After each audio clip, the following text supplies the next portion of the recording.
I hope you enjoy this. It was so much fun for me to be weaving people's poetry together and trying to find what would fit into the theme without everything sounding the same. And so what I think we really came up with was a very diverse grouping of poems to fit together as the theme here.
The 36, manifest good.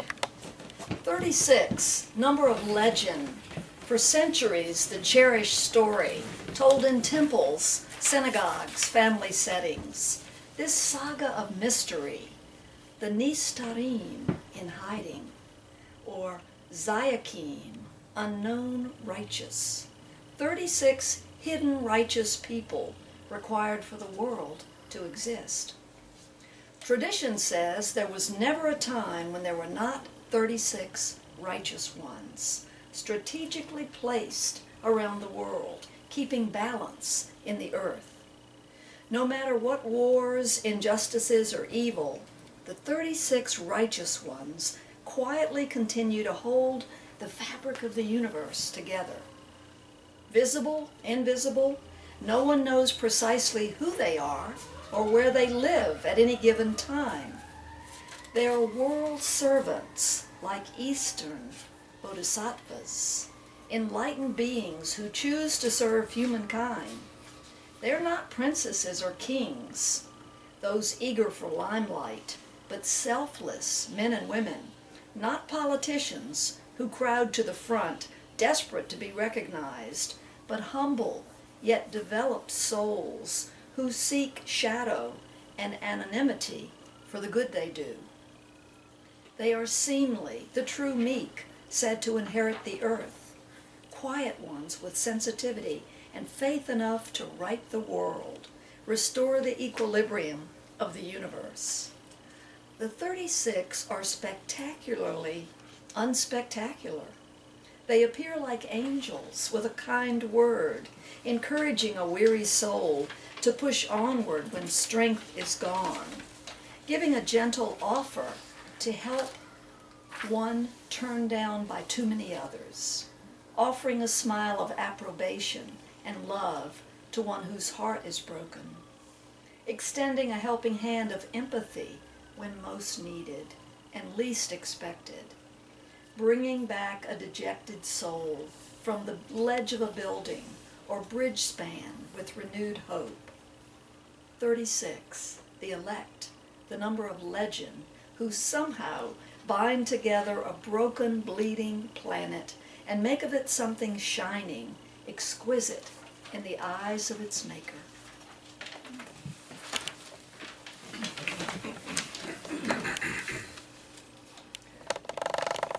Do not assume I is I or you or he or she. These are my eyes, but I walk for many. I passed myself. I read your eyes, saw the light before us. Today I was pushed to the point of breaking, but I did not break. Today I heard the pulpit voice that pounded the air, demanded obeisance, I think of this from men, in trade for a still small answer from God. aping the whirlwind, pompous as thunder, pretenders of earthquakes, sharpening words to daggers, wrenching phrases as the horde before Pilate, crucify, crucify, crucify. A child, my friend, my cousin, was sentenced and slaughtered before my eyes. The self-proclaimed jury cheering the valor of the executioner. The scene?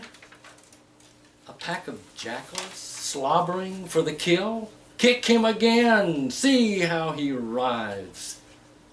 Wear this crown you've earned, piercing every dignity. How they smell the blood, how they gnash. My gut churns. Crucify, crucify, crucify. Why not for such a weak and wicked one? It must be true. Their claim for blood is self-evident. Crucify, crucify, crucify in every line. So the Floyd County Malevolent Association exposed its authority not from heaven, but from hell. The slaughter, their proof. The flesh of children splayed, sinew from bone, faces and fingers my own.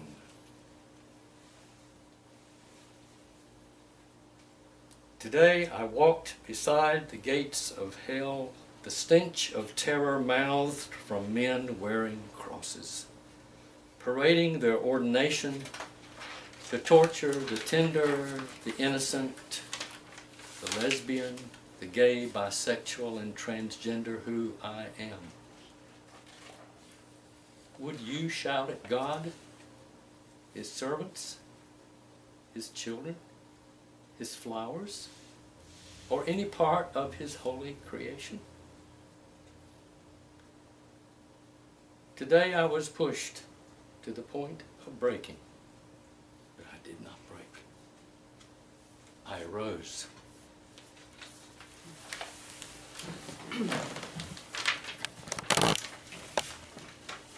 When POW MIA bracelets graced the wrists of me and my teenage buddies, my BFF wore one with the name Shooty. That's T, little c, H-U-D-Y, in a proud sans serif font on a metal band. Shooty, Ann and I repeated. Did you say Tashooty or maybe Shuddy? A weird pronounced we of the small town aesthetic, where Murphy, Long, and Crump were names best received. Why, who were his people? We snickered, aping the old southern need to know family and pedigree. Betty was hot, one offered, which the other affirmed. David Cassidy, McCartney, some Beach Boys with the cherry on top. In '73, in the Carolina mountains, I walked a country road between a tiny town square and a summer stock playhouse. A quirky little clapboard house lay between the two, sunken slightly, but steps from the dirt road. This tiny home spoke to me. A bent flag on its aging mailbox waved me closer to a proud sans serif Shooty on the side. Screech went my feet in cartoon critter full stop. Home of the Shooty? I knew, my brain doing backflips. Did he grow up in this house? Did they know he'd been captured or missing? Or did he ever come back home? Just 14 steps and a quick knock on the tiny house might settle this. But what would I say if they cracked the door? What would I say if they invited me in? Who were these people? And who was I, in my perky small-town way, to presume I'd ever known their son?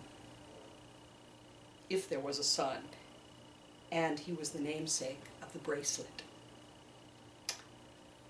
One soft knock, two louder, a peek through the tiny house window. No one answered. No one came. Dead, quiet, no life. This was a sign, I decided. They'd gone away. Just too much pain, that POW MIA news to cope with in a tiny home on a dirt road high in the Carolina mountains. Years later, I asked Anne about that bracelet. Did she still have it? Did we ever decide how to say that man's name? Oh, I love that bracelet, she told me. Wore it all the time during Vietnam years. I'd forgotten about Mr. Shooty, she added. Wonder if they've ever found, him. We paused at the double insult as it pierced our hearts. Stealing a young soldier's life. Stealing a treasured tribute to his good name. I'm strolling through a flea market in search of new memory makers. A plain metal bracelet catches my eye. It accompanies me home. I take my magic pen and write TSCHUDY in proud sans serif letters on it. I wrap it in a starched white handkerchief and tuck it in a tasteful satin-lined box. I travel down that Carolina lane again and lay this box beneath the prettiest bush on the prettiest day in quiet thanks to the soldier who never knew the dreams he starred in.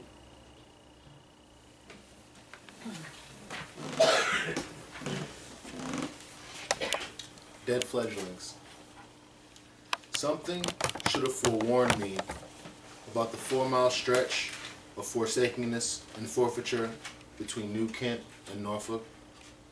Tall, ancient tellers of times left less unfortunate, left ages ago, forgotten on a median of I-64, suddenly cut down and furrowed.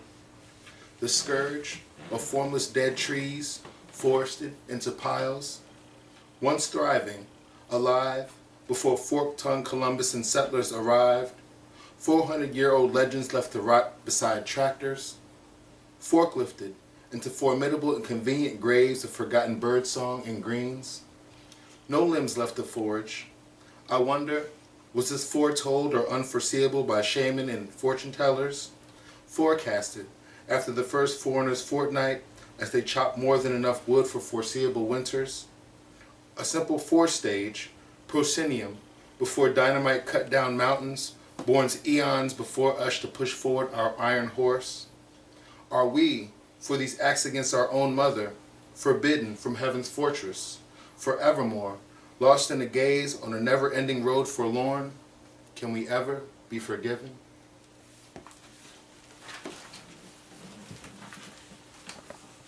The gift.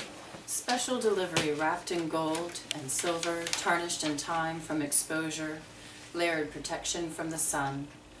Unwrapped, peeling back the layers, skin shed, old flesh cast aside.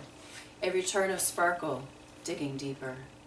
Pay dirt exposed, naked vulnerability, polishing cloths reveal, value never diminished, worth of self-replenished, shining and gleaming.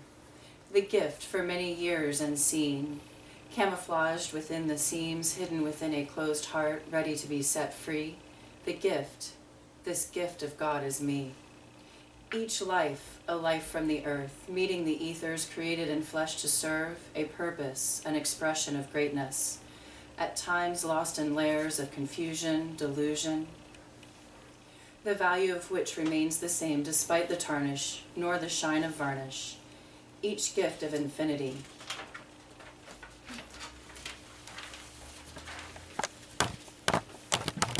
The cellist in Sarajevo. No one knew he would do it. He didn't know himself, the former first chair cellist of the Sarajevo Symphony. Neighborhoods had become war zones.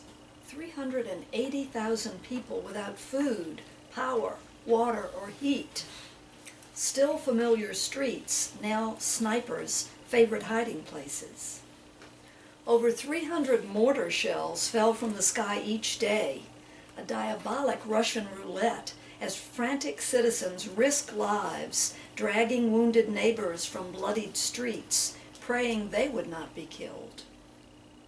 Death rained down daily as people ventured out for water and supplies, formerly mundane errands, now life-threatening.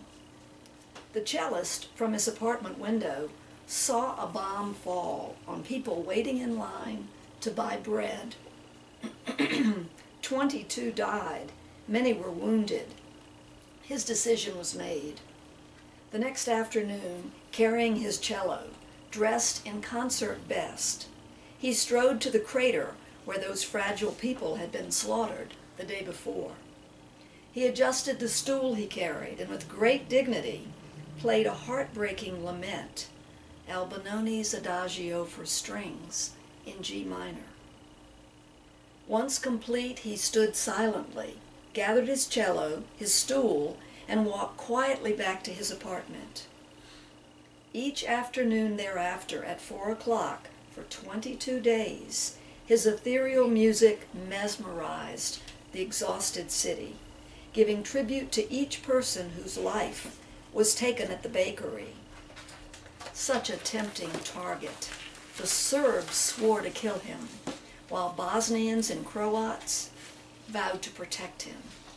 Determined, he played on, never deviating from his routine each day, same time, same place, same slow, stately walk, same fluffing out of the tuxedo tails before he sat on his simple stool, raised his bow, performed his dirge. 20 years later, tears flowed again as people silently walked past endless rows of empty red chairs, 11,541 in all, representing the deaths of every man, woman, and child murdered in this senseless war. While once again the haunting music of the cellist of Sarajevo rang out above the sobs and tears, a testament to one man's courage in the face of death, still honoring life.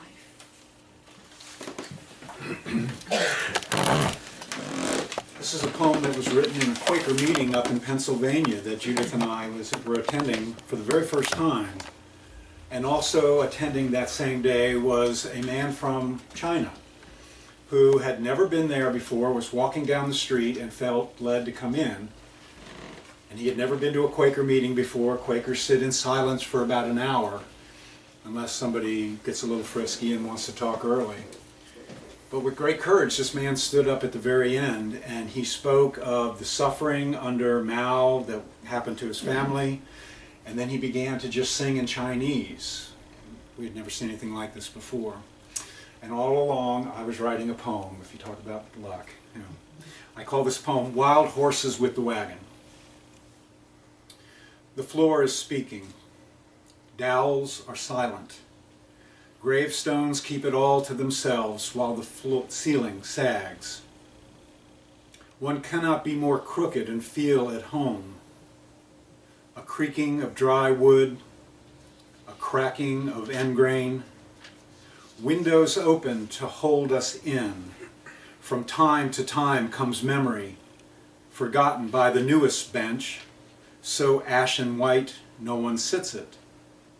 Some carpenter's pride trying to fit in. The back wall is a comfort, slump of brick and foundation. Grasses scream beneath the rain where no one offers an umbrella, lost to sirens and cell phones, while God is searching for a quiet corner. Some mortar in brick, silhouette of softer shades, and everything green. So good to be in the house of God. It shakes and shudders and unpolished wood. A cough drop for the cougher. Was there ever gray paint? Someone has brought sandpaper to whistle while they work. Oh, bury me here with someone singing softly in Chinese.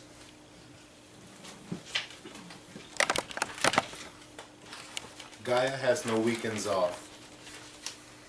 On the Saturday before Earth Day, I find myself in a sandy Ocean View parking lot looking out at a glimmered horizon. An introvert's haven without crowds or city noise. Places like this is where I attempt to find peace. Suddenly, all things natural are shaken from comfort and everything is disorder. I watch flocks frantically flap away, disturbed by flying machines who usher in death and pain. Blatant disregard for all beings below. 4 Boeing Chinook CH-47s flew over, and I looked up and saw the equation of human relation. Chinook is derived from a once numerous Native American people who inhabited the mouth of Columbia River. Since many indigenous tribes had no word for murder, I'm sure they and Boeing don't speak the same language.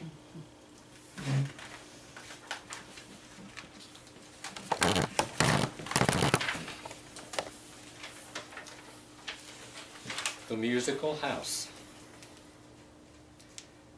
When love is close by, my words change to song. The little words, mordants, triplets bounding down the hall. The house, a choir of windows and doors, antiphonal wall to wall. The spoons in the kitchen begin pas de deux, pirouettes my shadow accelerando. The clock metronomes from jazz to baroque, a minuet pause. Each footfall is proof that Jove is now close. The blind arrow sprung hurls on to its mark, and nothing protects a simple, pure heart. As if they kept going pizzicato, all knowing that stars gave the old songs new birth.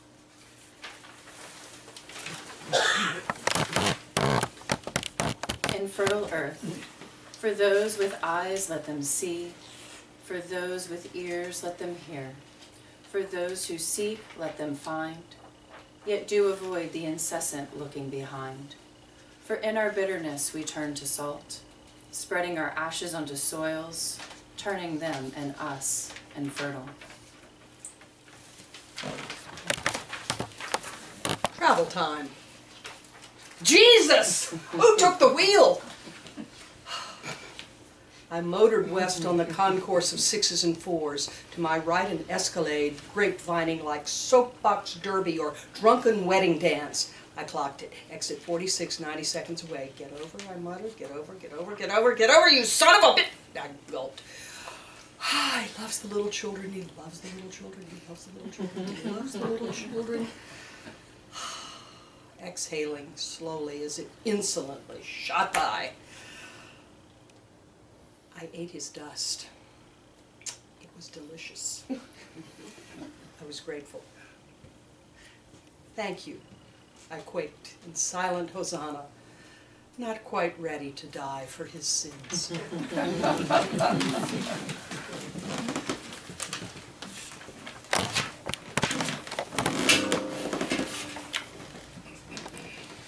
This is an ekphrastic poem called Voices of Kalama, and it is about a documentary where in Chile an observatory had been built that was always looking up into the sky. And what made me interested in writing about this was that even there, surrounding in the desert around it, were women with sunglasses and shovels looking for the remains of their children killed by Pinochet.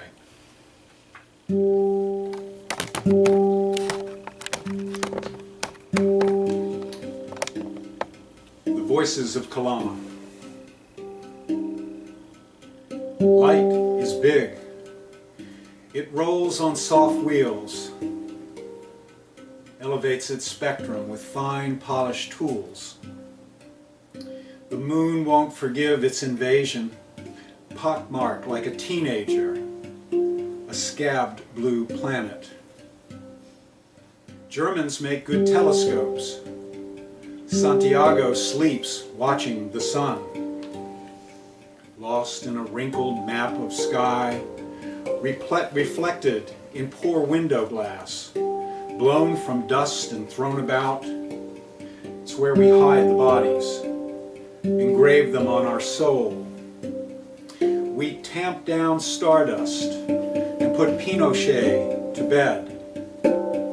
Henry Kissinger reads him a bedtime story, dark and full of secrets.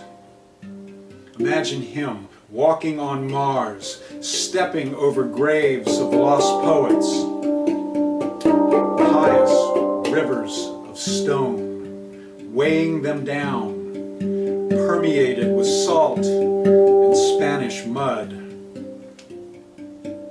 Holy buildings of celestial white, anguished walkways swept of blood, where voices rise when stars get too hot, with twinkling vision and soft blue forgetting. You can bury a thought. You can bury a people. We should be more careful with our attraction to evil. Priests and politicians always first in line. Burning altar boys, raising the tainted host. 7 million seconds for moonlight to reach Earth.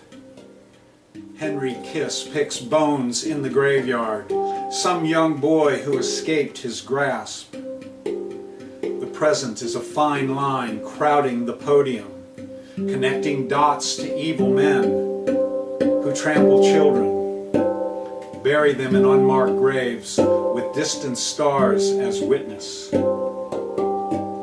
We tear cloth and a skull emerges, shaken from the Milky Way, a dry, climatic translucence that hides in colored layers of the Chilean desert.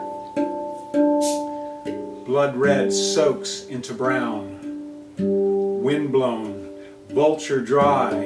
We could tell stories of dull coats, bent spoons, concentration of bad minerals, some sweet lies you send home. The telescopic eye emerges, always looking up, built on the bones of Pinochet's biggest concentration camp, never looking down.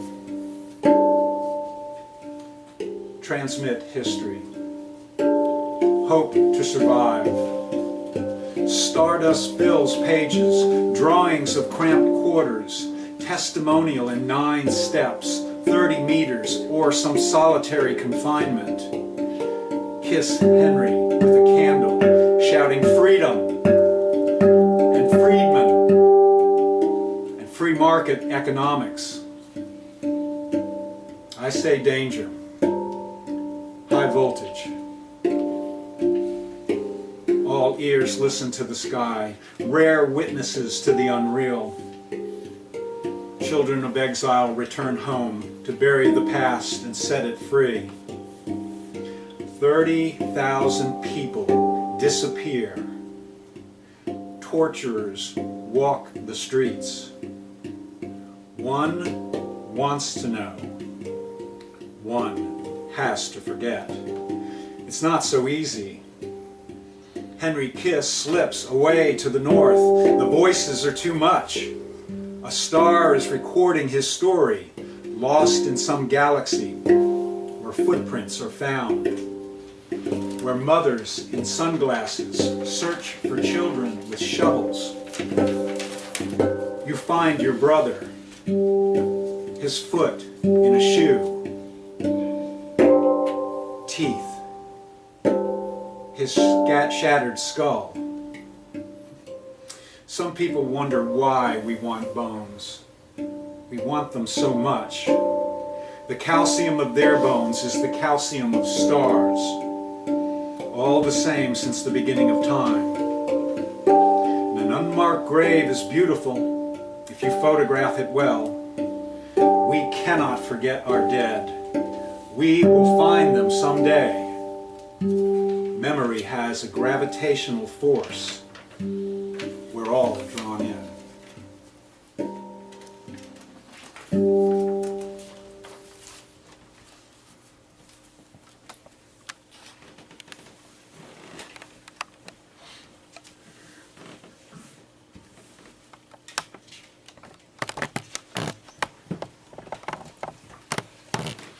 Broken lenses. Each sees the world through broken lenses. Cracks formed in wounded times and places, some carried forward from past generations. Each new line the opportunity to cease or push forward past iterations. We see the world through cracked lenses, unhealed wounds, beliefs, and misgivings pushed forward from past generations. It's our choice in what gets aired out and what gets shoved forward onto the innocence. The cycles repeat until someone decides to skip the beat and stand alone away from the fray, on his or her own 2 feet. Here's your turn. Let's seize the day.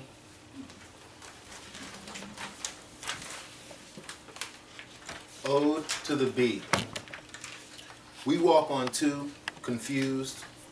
They fly on cue, unamused, surefire in their fervent buzz. We misinterpret inflections and statements. They dance intricate patterns for language. Our legs or tongue can't mimic the rhythm. Explanations between us are essential. Their conversations concise need to be jotted in pencil. Simple, silent, April showered connotations discussing flower pollination. Figure 8 waltzing with wing waltz whispers of sunlight, weather, and distance. Yellow waxed whistler. Words crystallized in an instant, which means a bee cannot lie, sees neither fact nor fiction. Gardener of the earth, coat of arms guard, we owe you everything and squander it all with every teaspoon of honey.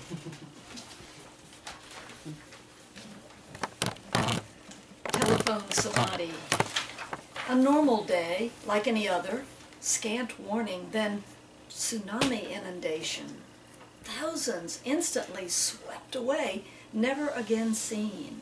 Parents, grandparents, children, lovers, friends, irretrievably gone. Grief-stricken survivors were stunned into silence, so profound, unspeakable. In a culture where feelings are not discussed, emotions rarely shown, much less spoken, pain retreated to deep psychological caverns, unspoken, unacknowledged. A stoic nation silently grieving. That is, until a Japanese gentleman survivor purchased an old-fashioned phone booth, wooden, four-sided, painted white, placed it in his garden facing the Pacific Ocean. The phone inside was not connected, but that didn't stop him from calling his wife, who died in the tidal wave. He found his first relief in a conversation with her in the privacy of the phone booth.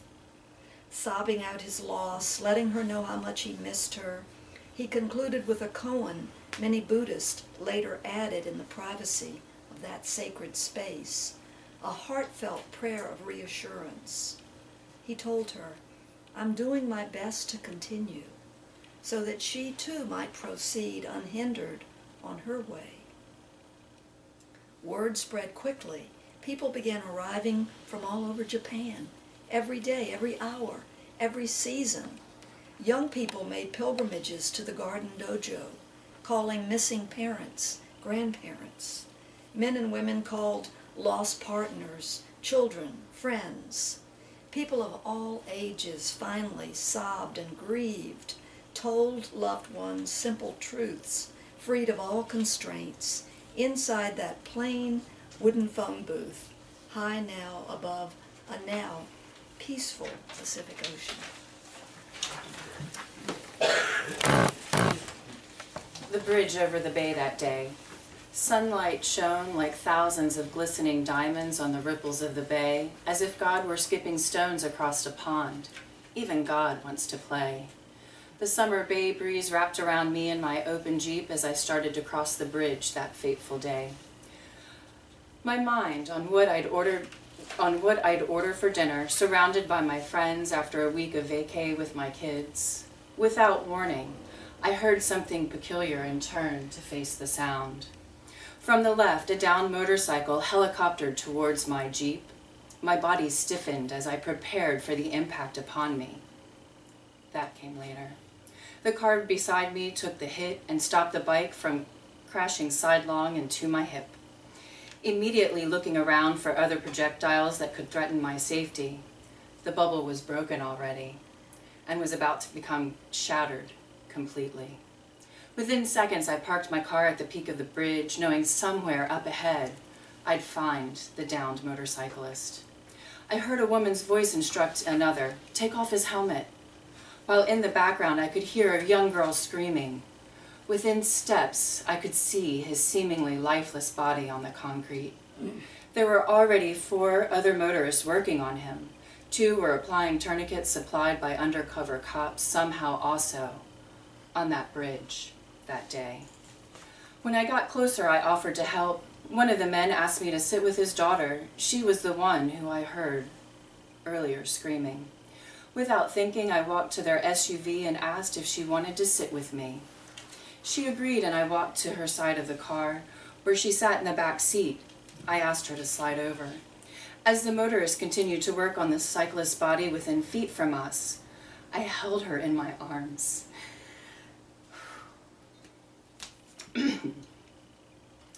As she convulsed, and her worst thoughts filled the air in the SUV. Her tears stained my shirt. Her name was Victoria. I never asked her how old she could be. How much so she reminded me of my own daughter.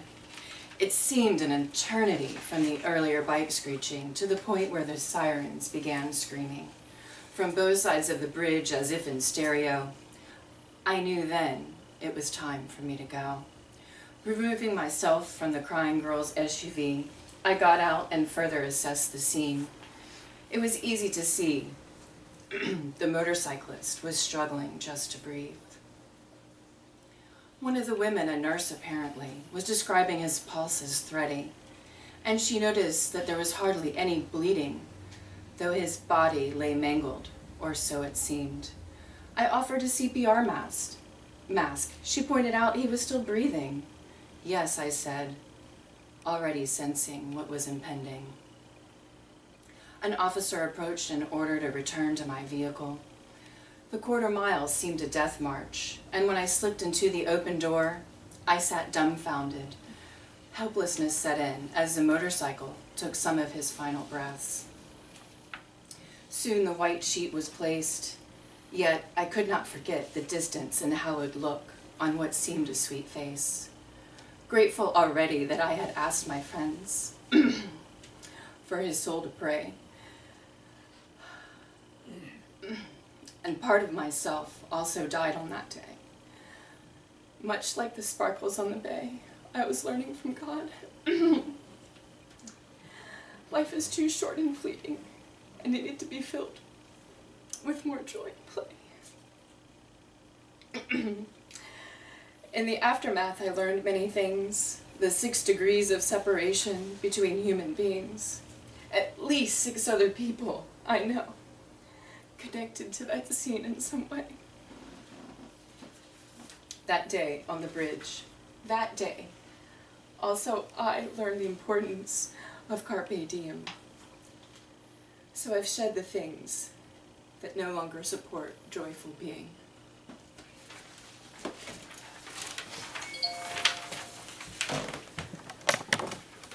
Raising the bar. Where the devil did it go?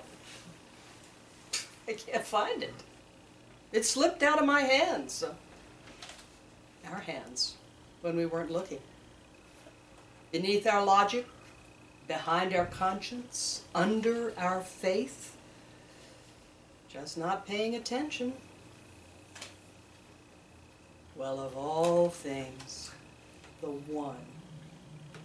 That bar, it's lying down flat, like a sunning snake on a rock of ill-forged convictions. "Get up, you," I commanded. "Higher, you slacker. We see you now in rays of clarity. This needful nation will raise you up."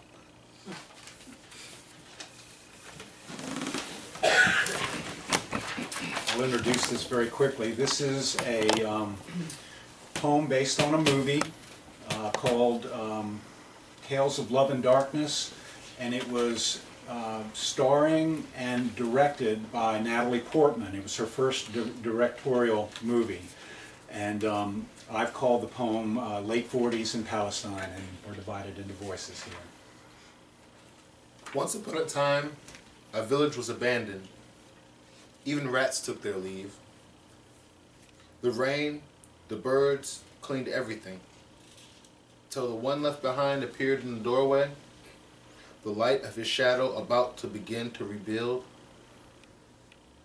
As conqueror after conqueror came and went, and Jerusalem devoured her lovers with romantic melancholy and stone walls. Imagine here now a poet, a worker, a country to conquer, then rebuild. The Jews have fled many lands, the guns, the knives of many people. If you were not dead, you fled. Even the British could betray you. The walls are thick, clotted with old mortar stone and centuries of those who never left, who always called this home. Now doors are made of steel. Women work in silence or mutter old songs to see if God is still listening. No, God is speaking. Old songs, new threads, always something needing mending, those quiet ones we lost in darkness. Here, blood-red hands make a simple meal, beets, carrots, cabbage greens, a ladle to wash away sins, and some sugar, rhyme, and reason. Mother said, If you must choose between telling a lie or insulting someone, choose to be generous. I'm allowed to lie. Sometimes, yes. It's better to be sensitive than to be honest. Let's plant a garden, our own little farm, like ancient times. We'll drive the stakes and call it ours. No one gets it back. Earth, man, blood, red silence. A new story, ours. We'll start with women's laughter, a young son in the hall, sisters and gossip, till the time you leave home, your first pregnancy. A stray cat on the fence, how to get your life back before they call you grandmother. And who are they to design you? Who are they? Here lie sidewalks filled with gray people, stones of lighter brown, wooden boxes, dressers, tables, old metal wash pans, many houses filled with many families. This is how we get it started, how we run from darkness toward forgetting. My mother would go off on her own, past the stone walls, stone floors, a few thousand years of mortar sweating. I could not imagine the stone, the floors, Mother. When visiting an Arab home, remember your manners. Stay out of adult conversations. Answer briefly, politely. We are afraid of these people, our neighbors. They dance to French music, serve pastries, and make us very uncomfortable. We'll send you to the garden. The stones are very, very old and have longer memories. Beautiful children who speak our language, study piano, think Hebrew is very beautiful, desire to live in peace with mutual respect. She plans to write poems in French, English, Arabic, asks, is there interesting Hebrew poetry? Of course, I say, the tribe of sufferers. Can you climb trees? She asked. Yes, till the link breaks, the line closes, never to see her again. My uncle whisks me away. Till then it was right, and we each saw each other honestly. Now it is all gone. The link, the chain, poetry in Hebrew and Arabic, the weight of her. Here, the old foundations and olive groves. A dense canopy to shelter, missiles in the distance, new ruins, stones, their memory. And I, an old woman, the young men gone to fight, the one young man lost. Father said, If there is war, when there is war, we will win the war. And what we do when we win will be who we are. When they are gone, and every sign of them will become our new story, our sad story. But our garden grew. Our brain remembers the land, the sea, the stars, the sky, Beethoven's music, great plays and books, and all the dinosaurs. The old hopes and passions, mistakes and fantasies, mud thrown on clean clothes, their clothes, the other. The same street you walk upon, your grandmother's scorn, her heart torn. What more is needed to tear you down? A little makeup to hide the truth? You can find hell and paradise in every room. A little meanness and people are hell to each other. A little compassion, a little generosity, and people find paradise in each other. Each truth, or what you make of truth, a good book, poetry, the old songs, new greens from our garden, and that lie, the truth of that lie. Nobody knows anything about anyone, not even about ourselves. We know nothing. It's better to live without knowing anything than to live in error. The Jewish nation lives with 33 votes. But where does the girl in the garden go?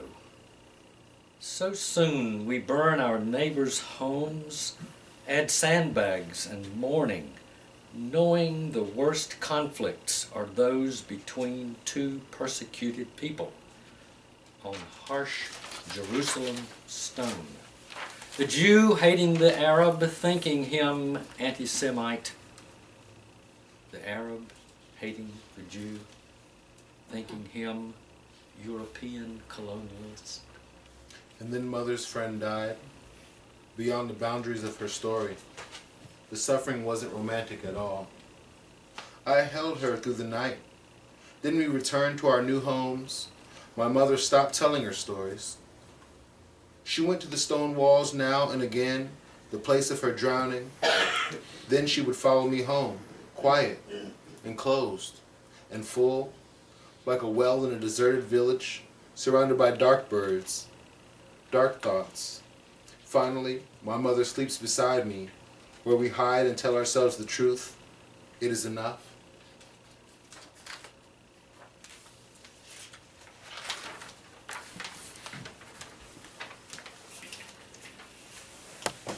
Realities. The huge corner church, massive stone steps ascending as if to heaven, is nearly empty this Sunday morning. 4 cars occupy a parking lot built for many more. Outside, a lone neighbor picks up trash from the busy road, pausing to listen to the Methodist hymn pealing out from its carillon. Her Baptist heritage supplying words to the lugubrious melody. I am thine, O Lord, I have heard thy voice, and it told thy love to me. As she bends and stoops, filling her plastic bag, she hears a different melody overlaid upon the first, one that is lively, energized, and happy. It calls to her. She passes a lawn company whose workers, mostly Mexican, Honduran, Venezuelan, sing a Spanish line about Los Niños, followed by happy laughter.